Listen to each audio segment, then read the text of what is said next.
Anar, eşidirsən məni? İstəyirəm ki, bir dənə sosial şəbəkədə bir səhifə açaq.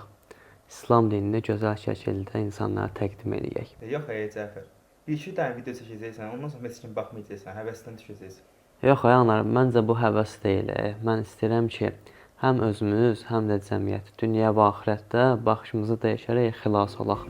Böyük bir məsələni kiçik bir formada, sadə bir formada təqdim edəcəksən. Elhamdülillah siz bunu bacarırsınız və bacardınız.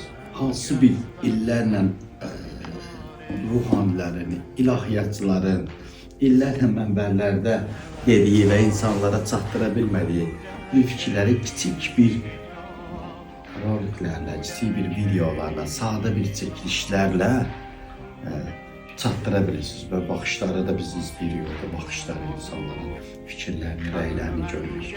Bu böyük bir uğurdur. Allah üstünə müvəffəq eləsin inşallah və gələcək layihələrində bizdə də sizi Allah müvəffəq eləsin.